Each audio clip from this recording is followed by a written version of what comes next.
Welcome to Nethroi, Apex of Death. As far as our opening hand goes, yes, we are going to keep on this one. We've got Eternal Witness, bringing back Vampiric Tutor, or Commune with the Gods, or whatever sort of graveyard piece we want to help accelerate. Might end up, probably with Vampiric Tutor, we'll end up going for Life from the Loam. I think that'll be a pretty good bet. But yes, welcome. Welcome to Nethroi. Hope you're excited to get some Nightmare Aristocrats going today. It is going to be so much fun. A lot of fun. Everybody's going to be like, I should just play Aristocrats from here on out. And I'll be like, yep, you're right, partner. So let's go. Yeah, I think we can do. We've got a fetch. Yeah, let's do that. So let's go Vampiric Tutor. Because what we can do is we can get this popped out. Let's grab ourselves Life from the Loam. Where are you, partner? There we go. Let's put Life from the Loam on top of our library. And then we're going to go and pass the turn over to our opponent. So let's cover our commanders, and I'll kind of jump into what we're doing as far as Nethroi goes. So we're playing Nethroi, Apex of Death. Mutate for 7, Death Touch, and Lifelink. Whenever this creature mutates, return any number of target creature cards with power 10 or less from your graveyard to the battlefield. Playing its Karametra, God of Harvest Moon. Indestructible Devotion 7 turns into a creature. Then, whenever you cast a creature spell, you may search your library for a forest or a plains card, put it onto the battlefield tab, then shuffle your library. Now, if you're new to Magic, let's say you're getting into Commander, with Karametra, when it says search your library for a capital forest or a capital plains, that can be a basic land or that can be a dual land. So, just keep that in mind. As long as you grab a forest, that's all that it cares about. Because you can see we have this new Triome. If you could run the Triome in Karametra, you could grab it because, hey, it is a forest, partner. So there we go. Let's lead off with Wooded Foothills. Let's go and crack Wooded Foothills. And then we're going to go for Life from the Loam. Get some really good dredge option going. I think since we do have heavy green, we'll probably end up grabbing is, let's just go and grab Bayou. I always feel pretty good grabbing Bayou. So let's grab that Wooded Foothills back. Get it back. Thank you very much, Wooded Foothills. And then anything else, we're going to go and pass the turn over to our opponent. So we did cover both commanders. Let's give a quick shout out to our sponsors, TCG Player. If you go to bit.ly/Jolt. That will apply my affiliate link and then allow you to get some cards and help support the channel at the same time. So if you do that, hey, much obliged. I'd greatly appreciate it. And also, let's give a quick shout out to MTGOTraders. The paper release for the new set is going to be in May sometime. So if you want to get your hands on some of the cards or dip your toes into the digital world of Magic, MTGOTraders is a great place to start. Also, quick shout out to inkgaming.com/Jolt. You know the deal on that one. And last but not least, I started a Patreon. So there we go.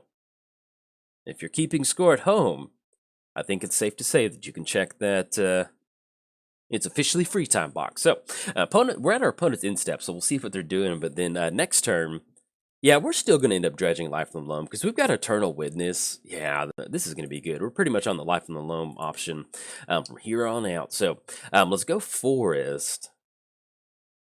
Now, we could go Wooded Foothills. We've got access to Commune with the Gods. We could Eternal Witness on Soul Ring. Let's do this. So let's go for Commune with the Gods. I think that'll be good, because what we can do is if we don't want to take any of the creatures, we want them all in the graveyard, and then we'll just leave them, unless we get some sort of utility. Ooh, yeah. Ooh, actually, Sylvan. No, let's go ahead and grab Sylvan, because Sylvan's going to be a good option for us, because what Sylvan does is, we'll go ahead and put Wooded Foothills down. And yeah, we'll just go and crack it. Let's go and grab a black-white source. That way we can start making sure we've got all of our mana base. And we'll talk about why Sylvan is so important in a deck like this. Now, we can't grab a black source off of Wooded Foothills. Well, we can Overgrown Tomb, but not the one that I was talking about. So let's just grab Temple Garden, have that come into play tapped, and then we'll pass the turn. Now, one of the main reasons why you do want to run some sort of hexproof option, some sort of hexproof package in your Nethroi deck is because you have to mutate onto that creature. If you want to think about mutate, think of it kind of as like an aura in a way, but it's not technically an aura. But it's the same concept. So let's say that we go for Nethroi onto Eternal Witness. Our opponent goes for Path to Exile in response to that.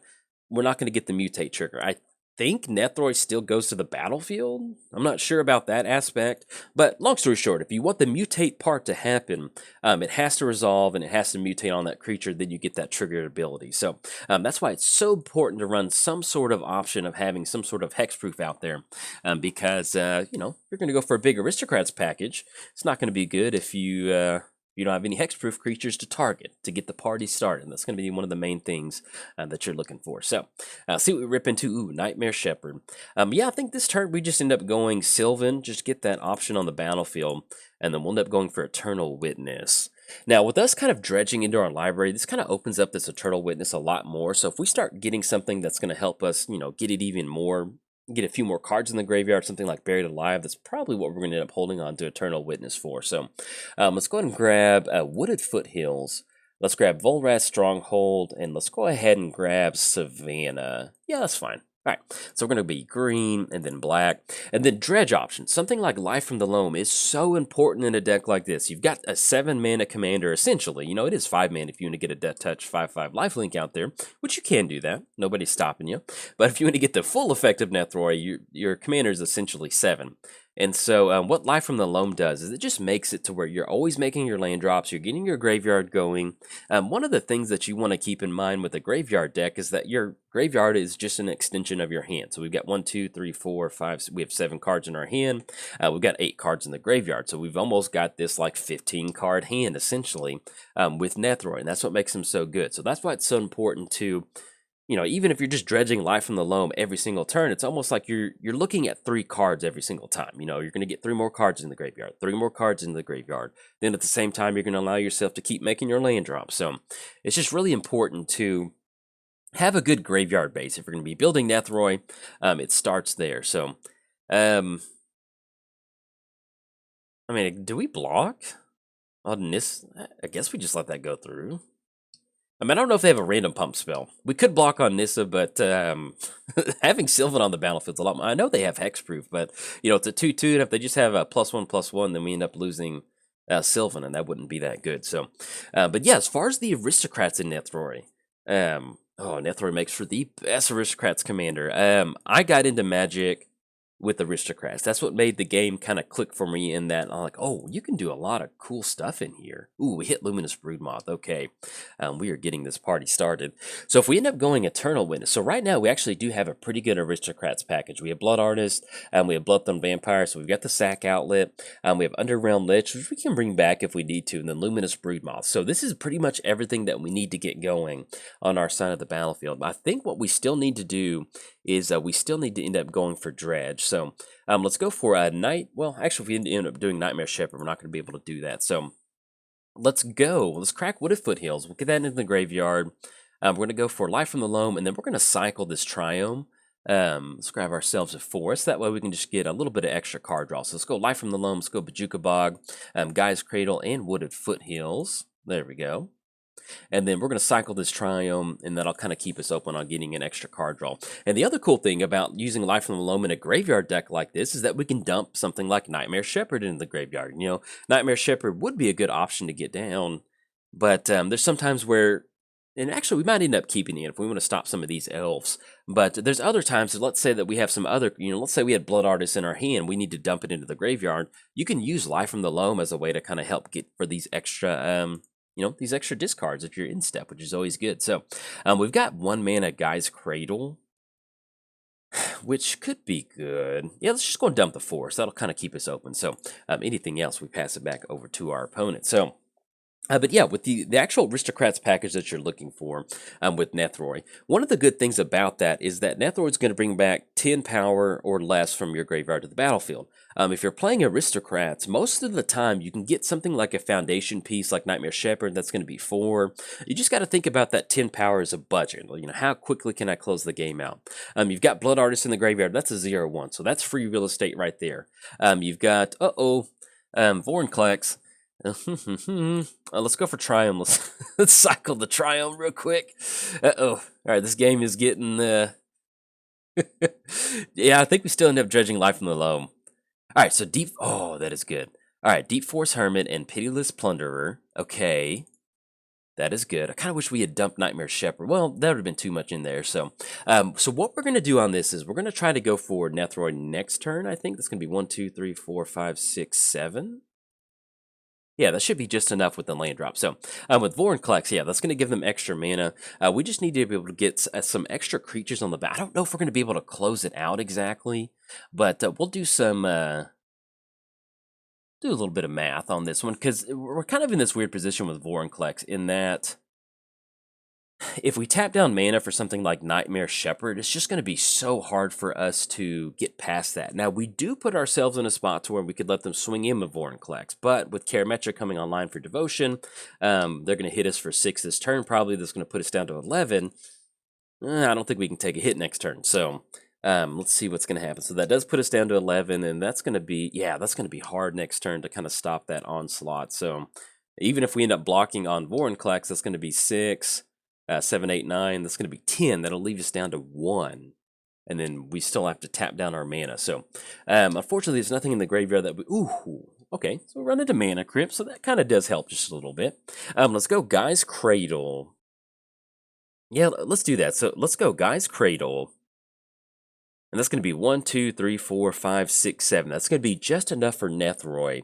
Let's take a quick look at our graveyard package. Yeah, and so we're going to go ahead and go for Nethroi on this. Let's go Nethroi. We're going to mutate onto cast with mutate, because if you just cast it, you're going to be a sad camper. And actually, we'll go for Mana Crypt because it's not going to matter. That way, we can at least leave Sylvan up. And with us developing a board state, we might be able to kind of grind it out. We'll see. All right, so we're going to cast Mutate on Sylvan, and I think, if I did it correctly, I think we're actually looking at bringing back our entire graveyard at this point. So we're not going to be able to tap that down. And then one of the ways that we can kind of cheat this Vorinclex trigger and then pay 2 more. Yeah, we're going to leave up the Guy's Cradle. There we go. All right, so it's going to be a bunch of Vorinclex triggers. We're going to get the Mutate trigger on the stack. Let's let those go off. All right, so we're going to mutate onto Sylvan. And then I think we want to put it over. I think that's right. It's going to be a defender with Hexproof.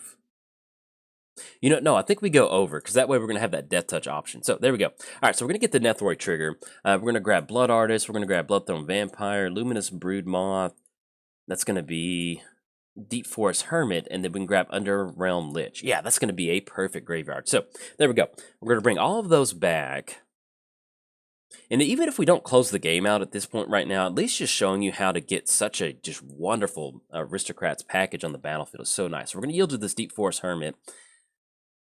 And we might be able to, because right now we've got, that's going to be 4. I think what we'll do is we'll kind of wait for our opponent's turn. We do have access to Life from the Loam, but I don't know if we're going to tap down Life from the Loam just yet. And actually, with Pitiless Plunderer, I think we can do this. All right, so whenever another creature you control dies, create a treasure token. So let's do this. So let's just get to sacrificing and see where this takes us. So we're going to go ahead and sacrifice one of the squirrel tokens. That's going to give us some good Blood Artist triggers and also give us the option of that Luminous Broodmoth. But with Luminous Broodmoth, it's not going to do anything right now. So we're going to get that treasure token. And because I think what we can do is with Eternal Witness, yeah, I kind of like this. So this is going to be Pitiless Plunder. We've got a lot of mana. All right, so let's go ahead and sacrifice another squirrel. And our opponent just said Z in the chat, which I'm just like, all right, you're playing Vorinclex, dude. Or partner. All right, so it's going to be Blood Artist. So always yield to this Blood Artist target, the trigger. Always yield to this one. And then always yield to Luminous Broodmoth. Let's go ahead and sacrifice another squirrel. And we're going to keep Blood Artist as the same trigger, the same target on that one. Okay, so now that we have the 4 mana, let's go for Nightmare Shepherd. Actually, we'll do it this way. So we'll go ahead and sacrifice Underrealm Lich. Yeah, because that's going to come back onto the graveyard. And what I'm going to do is I'm going to kind of cycle through some of these triggers because they are very repetitive, and then I'll kind of jump into commentary. And so what we are doing with this Luminous Broodmoth is we're bringing all of our creatures back. They basically act as a secondary reanimation spell. And so this is just going to keep the party going. Then we can do it again with Nightmare Shepherd too. So let's go and sacrifice the squirrels. And we're going to sacrifice Nethroi and have it go to the graveyard instead of the command zone, because that's going to bring it back. Alright, so now that we have all of our creatures with a flying counter on it, let's go and sacrifice a Bloodthorn Vampire to her own ability. And that's one of the good things about Bloodthorn Vampire is that you can sacrifice her to her own ability. And that is an extra Aristocrats trigger, and that does matter sometimes. So, there we go. So we brought them all back. Let's go ahead and crack some of these treasure tokens. We're going to go for Nightmare Shepherd. And then once we bring down Nightmare Shepherd, that's going to allow us to make an extra copy of this. Let's go Eternal Witness. That's going to be triple green. And we're going to go ahead and basically just bring back Greater Good. So let's go ahead and sacrifice Eternal Witness, because that's going to give us an extra trigger too. And that's going to be double Eternal Witness. We're going to go ahead and bring back Vampiric Tutor. All right, so now that we have flying counters on all of our creatures, we're going to start using the Nightmare Shepherd ability to get some extra tokens on the battlefield. So let's go and sacrifice Deep Forest Hermit. And that's going to be some extra... Oh, look at that. Let's go ahead and sacrifice the Deep Forest Hermit. We're going to use Bloodthorn Vampire to sacrifice the squirrels again. And this, yeah, this is going to be enough to close it out. So you can see where with aristocrats, when we went for it, we're like, hey, we're staring down a Vorinclex. Like, are we going to be able to get this out? And then now, you're simply just bringing these back, having the synergy among the creatures that you have in the graveyard. It's just a wonderful way to close it. You know, our back was against the wall trying to go for that Nethroi trigger. And then you can just see we're having something like Pitiless Plunderer just basically allows you to do whatever you need to do. So there we go. Let's get the Blood Artist up top. That's going to put them down to 8, and we're going to be able to sacrifice it from here. So even having something like Nightmare Shepherd on the battlefield, once we've gotten all the flying counters of Luminous Broodmoth, simply just using Nightmare Shepherd to kind of bring those creatures back again, it essentially turns your board state into like 3 different board states of sacrificing creatures, which is exactly what you want to happen.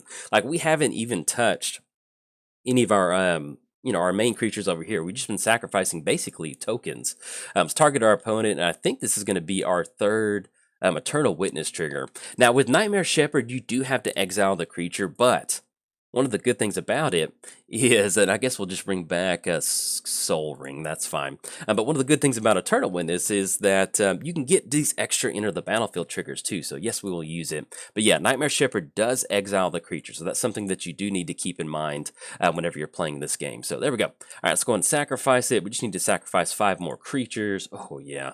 Yeah, and basically with, Vampiric Tutor, Greater Good, we're almost essentially just going infinite with this combination of creatures on the battlefield. We're going to go ahead and sacrifice Nethroi.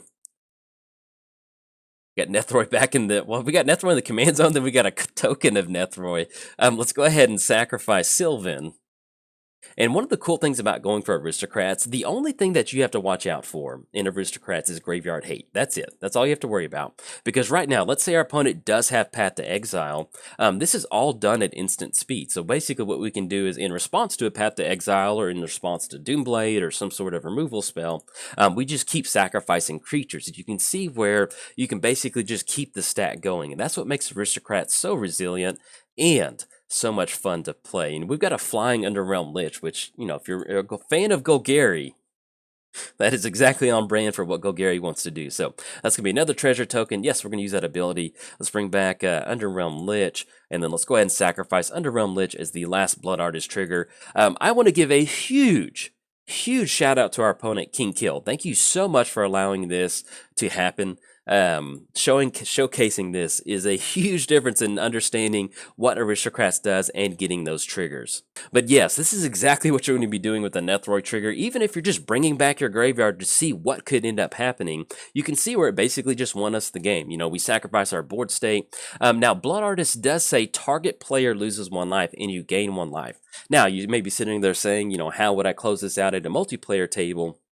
You can see where we started to get the treasure tokens. Basically, our deck is wide open. So we go Vampiric Tutor, we go Greater Good. We find ourselves something like Cruel Celebrant, something that says each opponent loses 1 life and you gain 1 life. We would search that up, cast it, put it onto the battlefield, and then be good to go from there. That's where you can start draining it. So Blood Artist is a target player trigger, but if you're playing in a multiplayer setting, as long as you find a couple different options of each opponent loses life, then you're going to be able to drain them. You can see where we drained our opponent for basically 30 life, and we still had more action to do. We could have kept going if we needed to. But yes, once again, I want to give a huge shout out to King Kill for letting this resolve this big Aristocrats trigger stack, because even though I talk about it, unless you can see the triggers go on the stack and see how it's done, and the different ways you can sequence certain things, especially with like Luminous Broodmoth triggers and Nightmare Shepherd triggers, it makes a huge difference. But if you don't know where to take Nethroi, hey, hopefully this kind of nudges you in the Aristocrats way, because that was some good magic. So if you enjoyed the video, hey,